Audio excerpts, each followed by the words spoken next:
Moja kati ya nyaraka muhimu ambayo mtu yoyote anahitaji kujiunga na fursa za ajira nje ya nchi anapaswa kuwa nayo ni kibali cha kuruhusiwa kwenda kufanya kazi nje ya nchi ambacho kinatolewa na ofisi ya waziri mkuu, kitengo cha ajira. Sasa leo nataka nizungumzie ni namna gani ama step zipi huwa zinatumika katika kupata hicho kibali.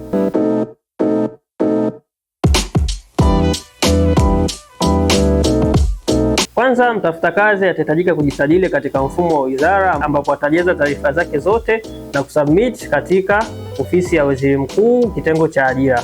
Lakini pia mifumo hii imegawanyika katika sehemu mbili, ambapo kuna mwajiriwa anakuwa na mfumo wake na pia sisi kama wakala tunakuwa na mfumo ambapo huwa tunajaza taarifa na kumsajili yule mwajiri ambaye amemchagua mwajiriwa na kuupload dokumenti muhimu kama barua kutoka ubalozini pamoja na mkataba wake, na kisha kuturuhusu kufanya attachment za mwisho ambapo kunakuwa na nyaraka mbalimbali ikiwemo barua ya utambulisho ya mwajiriwa, mkataba wake, pasipoti yake, police clearance pamoja na barua za wadhamini.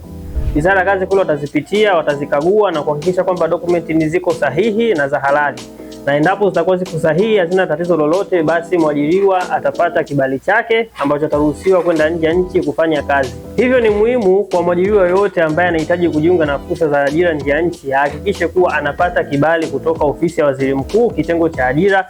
Hicho ndio muhimu zaidi, kwa sababu unaweza ukaona ticket, una visa, lakini kama hauna hicho kibali, safari yako inaweza ikafa na usisafiri kabisa.